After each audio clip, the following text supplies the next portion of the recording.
Só umas breves palavras de apresentação. Nós vamos entrar agora num painel da inovação na justiça. Vamos ter dois oradores com duas apresentações que eu estou certo vão ser muito interessantes. Vamos começar com Anton Shelupanov, que é gestor do Innovation, Justice and Young Program da Young Foundation. Anteriormente trabalhou no Centro Internacional para os Estudos Prisionais do King College em Londres, onde liderou os trabalhos na área dos sistemas de saúde prisional em inúmeros projetos na Europa Central e do Leste e na Ásia Central. É consultor de um vasto conjunto de governos e de organizações internacionais, nomeadamente o Conselho Europeu, a Organização Mundial da Saúde e o Departamento das Nações Unidas para a Droga e o Crime. Anton, the floor is yours. Thank you. Obrigado. Dear colleagues, I am grateful and honored to be speaking in front of such a distinguished, professional and knowledgeable audience today. I am especially grateful to the chairman of APDC, Mr. Diogo Vasconcelos, for the invitation to work with you on this occasion. I apologize that I'm not speaking Portuguese, but I understand we have some excellent interpreters, and if I say anything and it's not clear or I am speaking with too strong a Russian accent, please stop me and ask me, and I'll try to make myself more clear if such a thing is possible. I represent the Young Foundation, which is a centre for social innovation based in East London in England. The area where our office is located is a deprived area and it has many challenges, but it is also a very vibrant area and it is home to many very inspiring people. We work in the UK and also internationally. The Young Foundation is named after Michael Young, who for over 50 years created many innovative organizations to address unmet social needs, including such internationally famous ones as the Open University and the peace-building charity International Alert. Over the course of his life, he created something like 60 organizations. He passed away a few years ago, and today we follow his tradition of identifying unmet social needs through research and creating practical, innovative solutions and new organizations in order to address these unmet needs. I work specifically on the criminal justice program, which is why it is my honor to speak with you today. My own background is in prison management, which is an area where I worked for nearly 10 years prior to joining the Young Foundation. I myself am Russian, and I worked with many prison systems from England to China, and during my 10 years doing that, I have visited and worked with many individual prisons. I'm very glad that I have this international perspective, because from an international penal reform point of view, Portugal presents a very special interest. At the beginning of this millennium, Portugal had one of the highest rates of imprisonment in Western Europe. It shared this unfortunate honor with England and with Spain. And those two countries continued to send more and more people to prison with no visible improvement in reoffending rates, high rates of addiction, and all the problem of ill health, suicide, and addiction that are associated with prison overcrowding. And they still continue to do this, even though there are many voices, including some senior government ministers in those countries, saying that this is not a healthy way, in any sense of the word healthy, to address questions of crime and of justice. Portugal did not choose this route. And while those two countries locked up more and more people, Portugal's prison population rate began to decline, with the benefits to society which come from this. And I don't think this was an accident. I think it was Nelson Mandela who said that you could judge the level of civilization in a society not by how it treats its most prominent citizens, but by how it treats those at the bottom, and this includes people who offend. And Portugal demonstrated its commitment to doing this by pursuing a drugs policy which is held in high regard by reformers all over the world, and by seeking to apply problem-solving principles to the issue of drugs.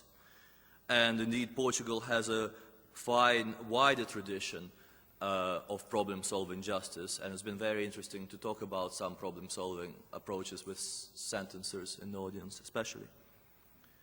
I don't think it's coincidence that the European Monitoring Centre for Drugs and Addictions, one of the most respected European institutions which speaks out on drugs, to Europe and the world is based here in Lisbon, and I think they have plenty of very good practice immediately around them which they can draw on. And I also think it's very reassuring that at this gathering here today, all branches of the criminal justice system are represented. In the UK, where I work, such a gathering would be rare, because most branches of the criminal justice system are stuck in their own silos. And such a gathering where all agencies come together to find a way forward would not happen very often. So I believe this country's justice system is fertile ground for embracing innovation and recognizing that innovation is a necessity, not just some pleasant add-on which you do when you feel like it during the good times. An innovation-based justice system is not an impossibility, but our sector overall is regarded as a low innovation one. Other sectors like health or education are supposed to be great at harnessing and implementing innovation. So what about us in the justice sector? Well, I think in part it's to do with our sector's quasi-military history. And in part it is because we're too often busy firefighting, dealing with escapes, with suicides, with security breaches, with threats, and even actual fires when a prisoner sets fire to the inside of their cell. So we're too busy doing this to be thinking strategically about what we want our bit of the justice sector to achieve in the future. And I firmly believe that there is no lack of innovation capacity within our sector. To take the example of England, there are about 900 NGOs working with the criminal justice system. But I think it's an issue of coherent support, evaluation, dissemination and scaling innovation. At the Young Foundation, we have recently proposed the creation of a UK Centre for Justice Innovation, which would not be dissimilar to the successful New York Centre for Court Innovation, which runs experimental projects to address issues of crime and offending and helps scale them when they work well. During the lifetime of during its existence, the New York Centre has seen both crime and the use of custody fall in the New York penal system significantly. And this resulted in improved public health, improved public safety, and obviously serious savings to public finances. We believe that the centre which we have proposed and which we are trying to create in the UK should be independent from government so as to allow a safe space for experimentation and a safe space to fail. Just mentioning technology very briefly, the inventor Dyson, who invented the famous vacuum cleaner and a bunch of other great technological innovations, he recently said very proudly that before he invented his revolutionary vacuum cleaner, he created something like 5,000 prototypes before he created a successful model. So he said that his 5,000 failings were a source of pride and a mark of the quality of his work. Now, I doubt that any of us can imagine a prison governor, a police chief, a probation officer, a judge or a politician proudly making a similar claim and saying that they failed 5,000 times before they found the right solution and the right policy. So we believe that such a space needs to exist. And as well as creating a safe space to fail, which is something that most practitioners fear because of public opinion considerations in the press, such a centre would provide a strong base of independent research. It would evaluate demonstration projects and understand the lessons from developing them, aiding their scaling and replication. I was speaking to a colleague a few moments earlier who mentioned that a particular type of experimental court here in Portugal was a flop, but nobody knew why. And I don't think it's a problem that an experimental project is a flop, but I think it is a problem that we don't know why, and we don't learn from it being a flop. Because one thing that is missing from most European criminal justice systems is a strong and independent research development and evaluation capacity. I don't need to tell this very knowledgeable audience that in Europe we are not very strong on evidence-based policy making in the criminal justice field. Although the drugs policy in Portugal is a rare and welcome example of which goes against this trend. And of course, such a centre would unlock the great entrepreneurial potential which many talented grassroots professionals and volunteers who work with offenders already have. So, dear colleagues, I have a question for you. Might there be a space for a similar center in Portugal? Another idea which I would like to consider is about financing innovative responses to preventing, reducing, and addressing crime and reoffending. In most European criminal justice systems right now, there is no more money. So the argument goes, we can't afford the reform anymore, and we can't afford the system as it is either. So it's not about investing to save anymore, it's about saving to save. And even in countries like Portugal, who have worked hard to reduce their prison population, the prison system remains a costly and not the most effective intervention. So I'd like to propose the idea of social impact bonds. This would involve local government generating a hybrid of charitable funding and private sector investment to run innovative schemes which would result in a reduction of demand on the justice system. For example, less reoffending or fewer court appearances or a reduction in the number of days that an offender spends in custody, so concrete reductions in demand, which you agree beforehand. And the savings which the system makes can then be repaid to the implementing organization with the return on the initial investment. This could become a powerful tool for ensuring that local solutions are not left to monolithic national agencies, but are truly implemented by local practitioners. My organization, the Young Foundation, has recently published this book. It's called Turning the Corner, and unfortunately it's only available in English at the moment. I've got one hard copy here, but it is available electronically on our website, and I'm happy to give you the URL after I finish speaking, maybe in discussion. Some of the ideas which I outlined, the idea of a Center for Justice and Innovation, the idea of social impact bonds, are described in a bit more detail here. I'm conscious that we are very tight on time. Finally, since the focus, a very strong focus of a lot of our discussions is technology, I'd like to speak very briefly about how we see the role of technology in supporting innovation in our sector. I think its key role should be enabling people to be more innovative. For example, the use of remote courts can sometimes dehumanize the system. Or it could go completely the other way. It could create a network of really, truly robust alternatives to custody and depenalization, where an individual appears before a judge when arrested from a police station, and then a judge via video link can recommend that that person is taken into the care of a representative of a community organization who is already waiting for them at the police station and then works with them on their issues. So it could be a really positive thing which unblocks a lot of these procedural difficulties that we often experience and which came out in the panel discussion, I think. And they already do this in the Bronx in New York, and this stops something like 10,000 people going to prison every year where they would have done before, which I think is a massive saving, both in terms of the waste of human potential, but also the waste of public funds. Or on a much more basic level, technology can help young people on probation to keep their appointments through using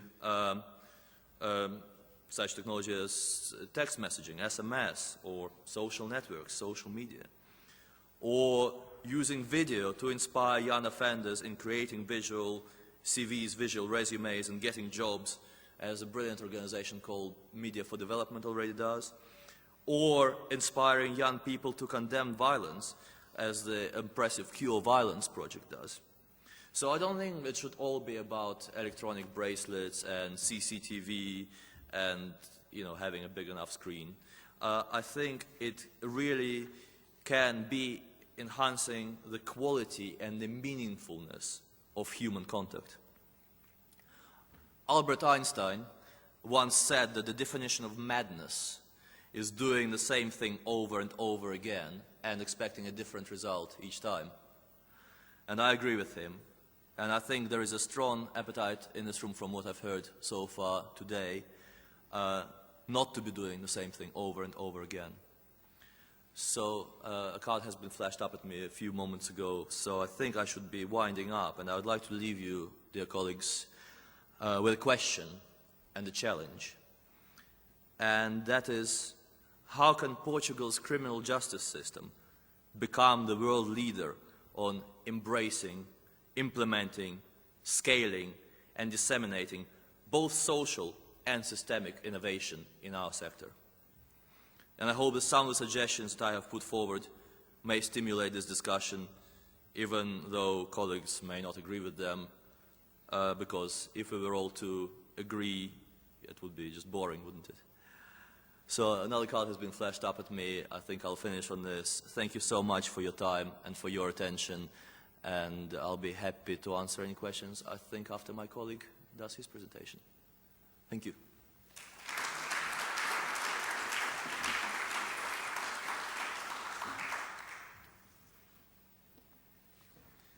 Thank you very much, Anton, for sharing with us the fantastic work that the Young Foundation has been doing in such a sensitive matters, as you mentioned, and for the challenge and the good ideas that you gave to us.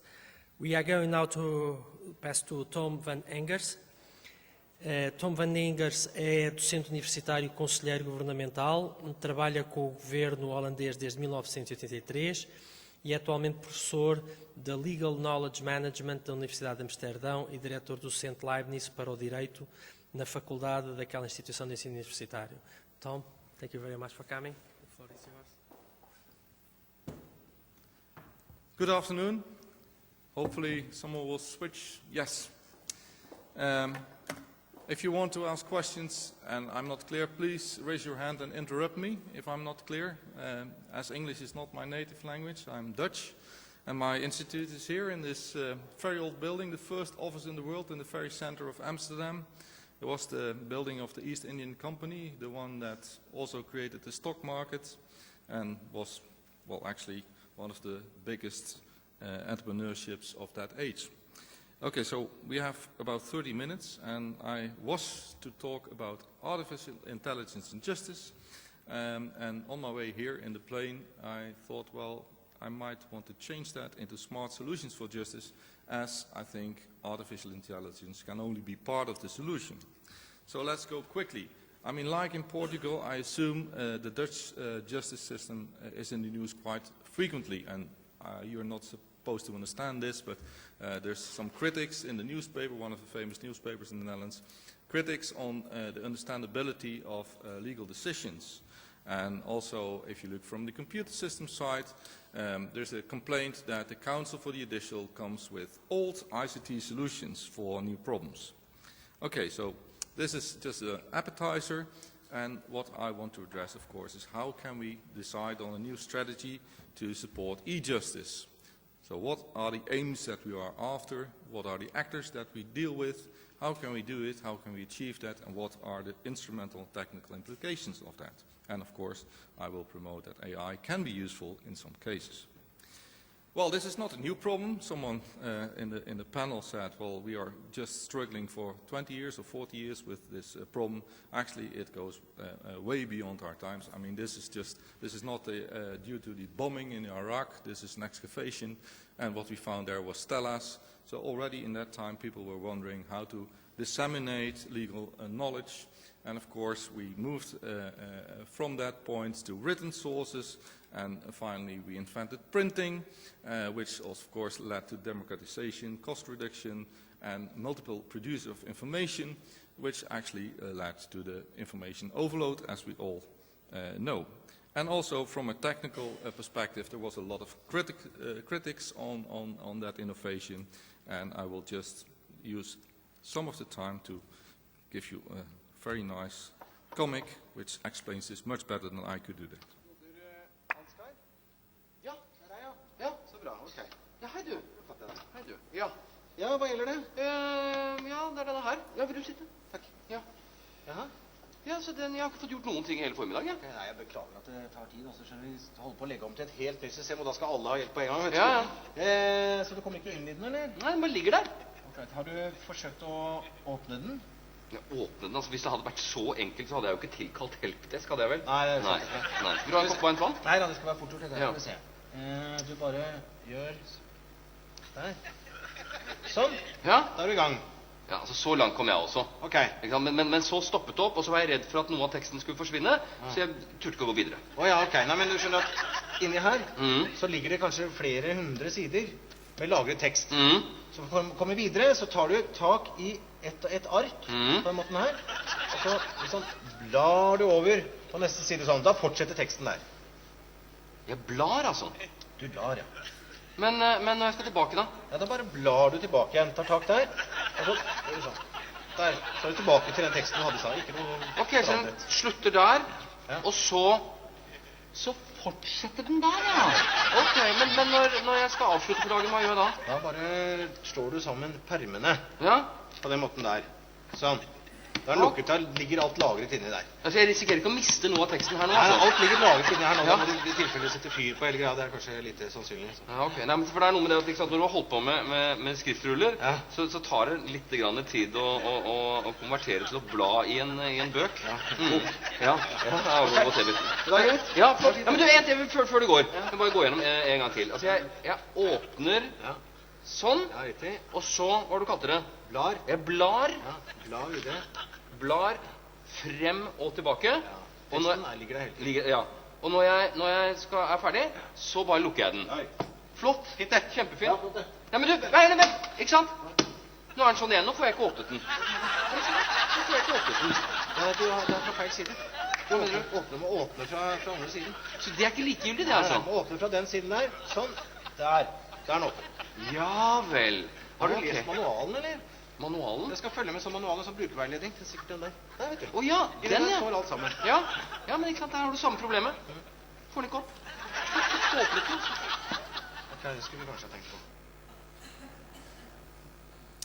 So you see that this problem of introducing new communication infrastructure has always caused problems, and of course we moved from written text to new media, and especially now very important is of course the use of internet.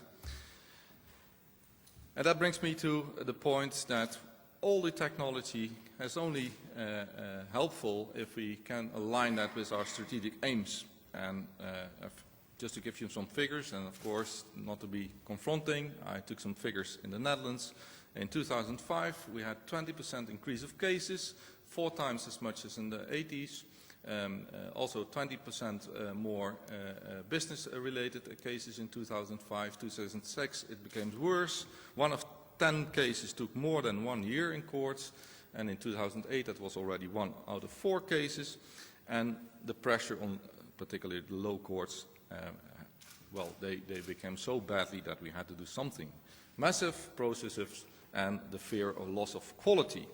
Deterioration of the feeling that justice is done. I don't know if you recognize that in Portugal, but my comparative studies in Europe show similar figures in other countries. Which, of course, again led to newspaper publication. Judges are getting it very busy.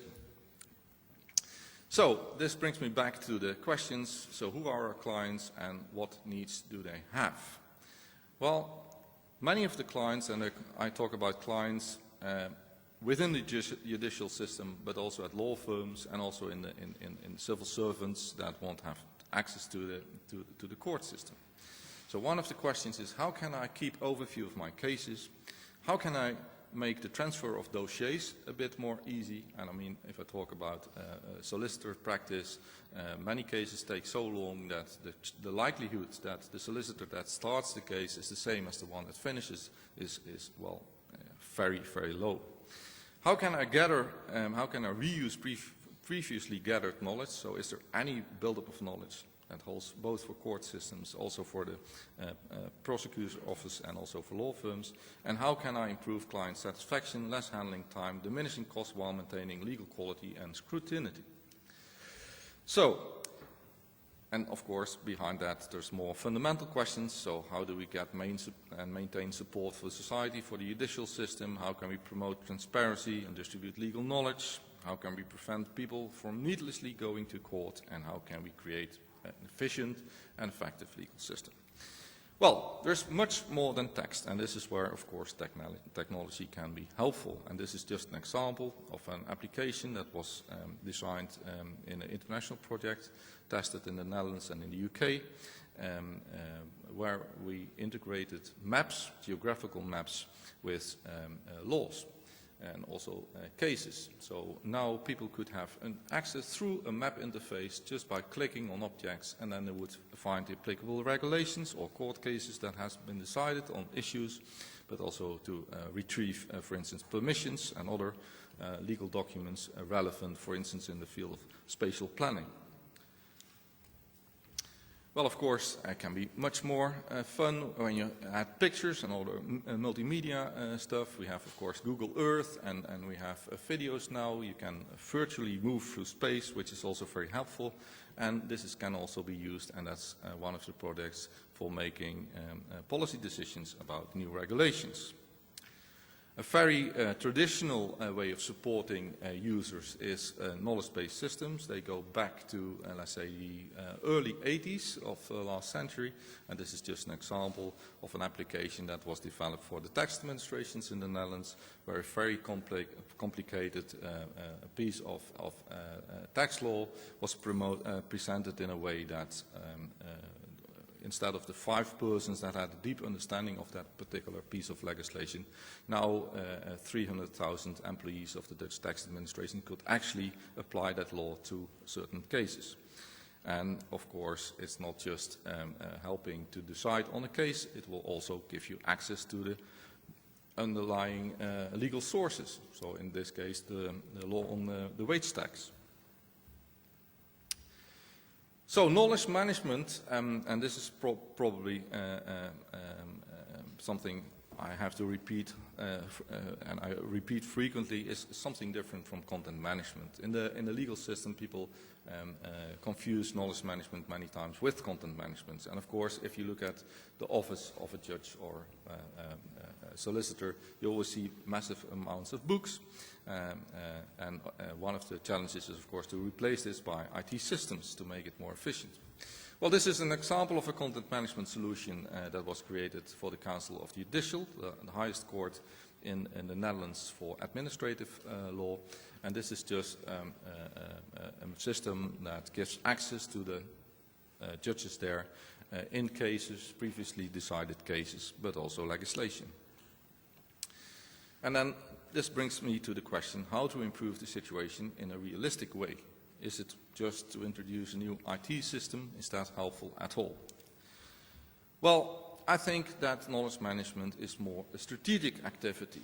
And for that purpose, we need to take the right client perspective, and that includes more than just the internal clients.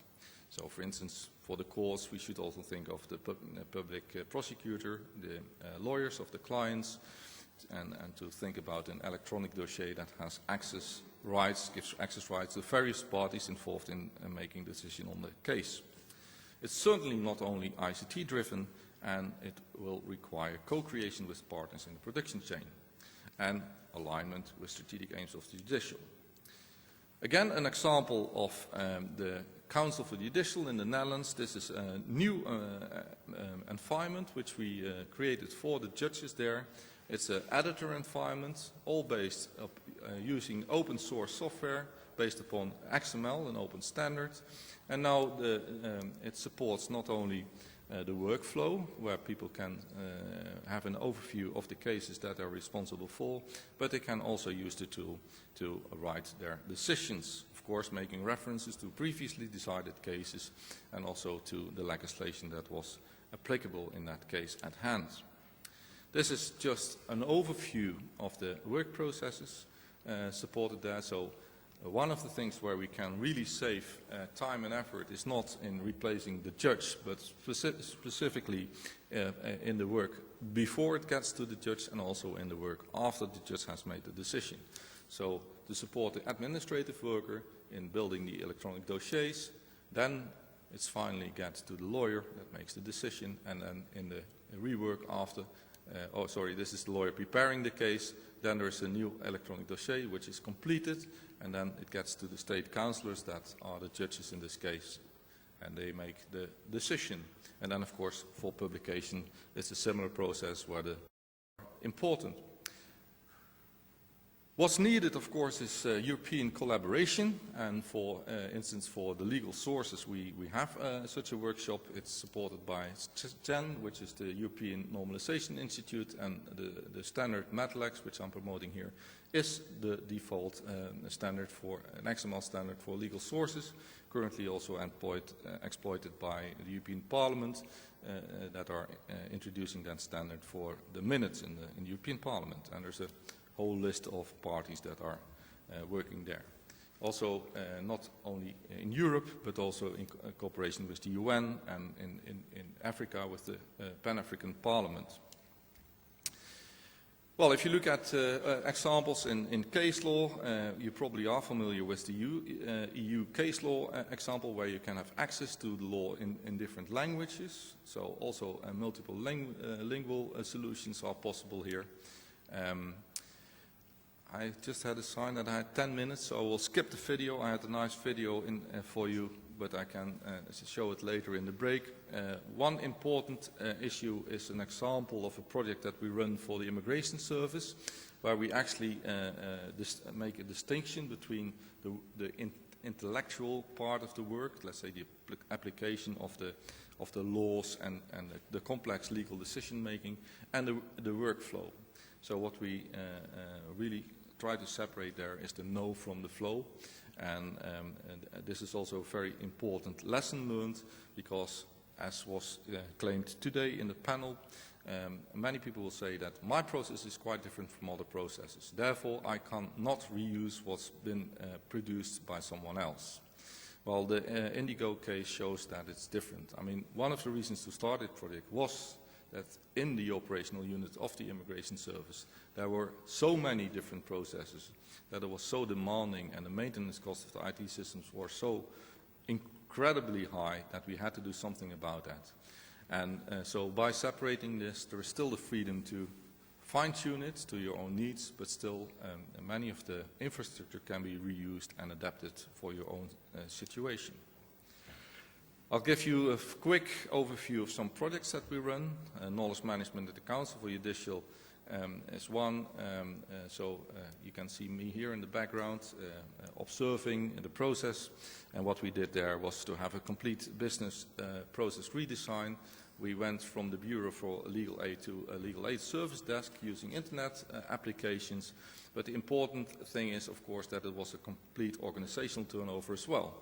So the people working in that unit used to be a high-level legal specialists, and now we replaced them by much cheaper generalists, and we also went from individual case handling to standard products, also to be able to deal with the massive amount of requests for legal aid.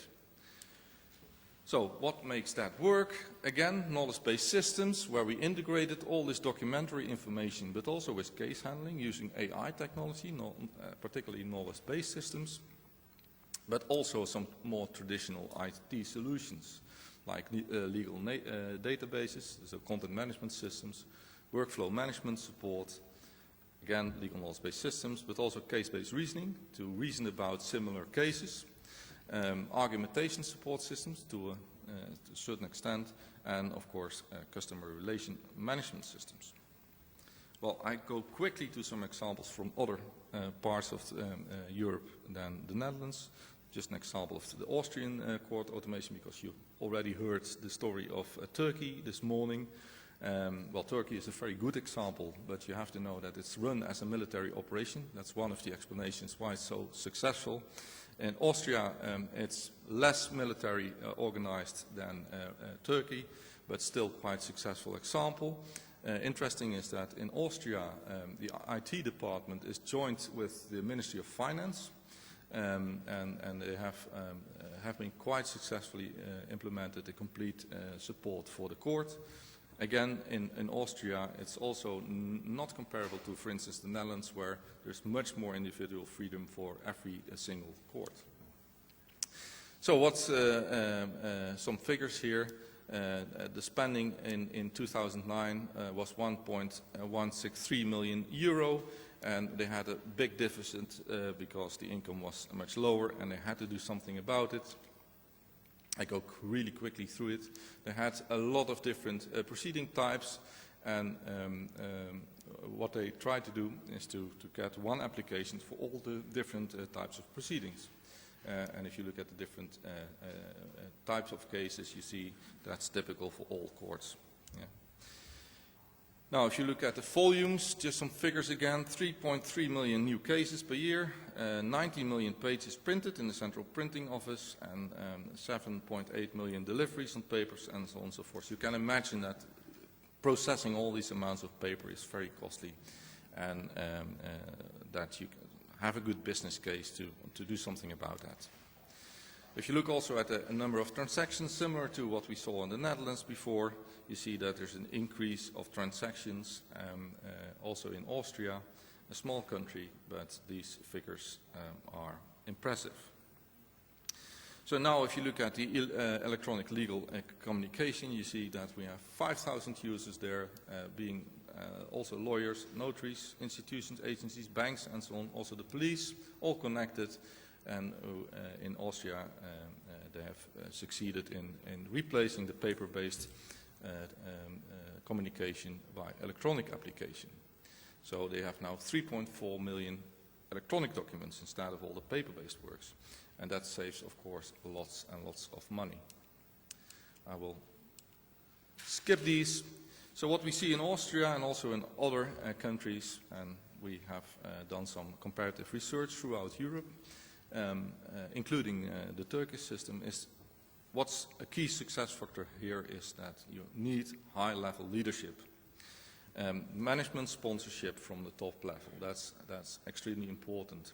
And also what's very important is setting direction and priorities. Especially now, I think there's a potential, a lot of saving that we can make if we join forces and don't start island solutions supporting just the interest of one department, but we should coordinate and prioritize the requirements, and then starting from this grand design, set a first step. Important is that we use open standards to the extent possible. So for instance, XML for all kind of data exchange. Of course, use web services and go to the very limit in having open source components. Why? Because you don't want to give your core process in the hands of industry. I mean, we need industry, and of course we want to co-work with industry and co-create solutions, but we certainly don't want to be in a vendor lock-in situation. Also important in the projects is use experienced partners and proven methodology for consulting, analysis, design and implementation, and use methods for agile design.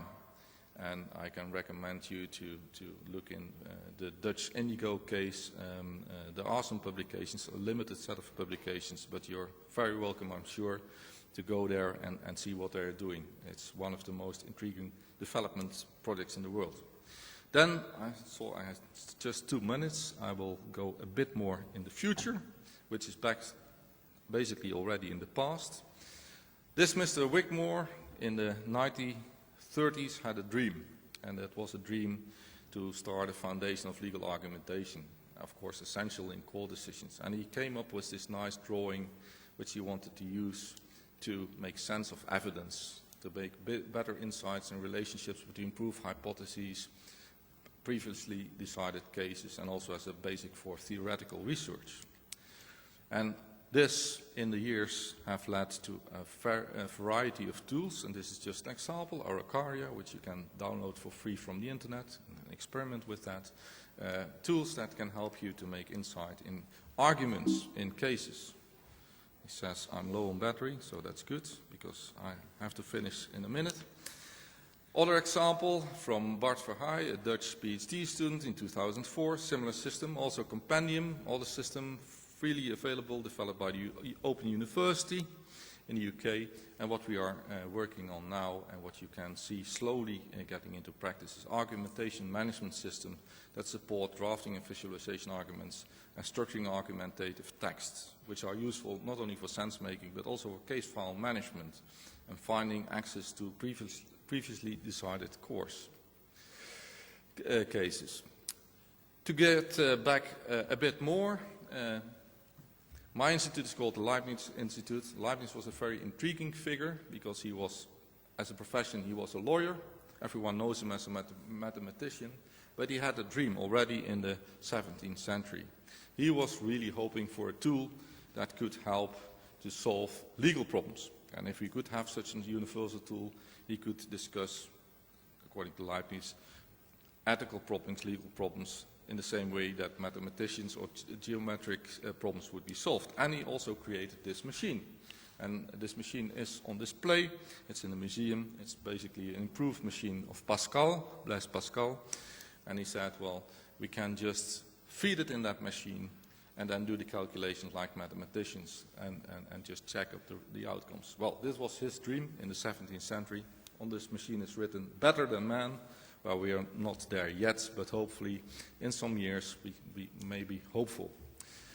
Well, I come to a conclusion. I think there's already a lot possible. We have AI applications, we have parsing tools, we can really improve search and retrieval to many extents, but we also have to take into account that we have to build systems in an agile way to make them flexible, easily adaptive to different differentiations for different cores and different purposes. And one step to do that is to separate the know from the flow, but look for strategic alignment and benefit from the lessons learned. For example, the example in Turkey. And if you have any questions, there are many examples on the website, leibnizcenter.org, or you can write me a mail and I'm happy to give you more details about any of these technologies or projects. Thank you.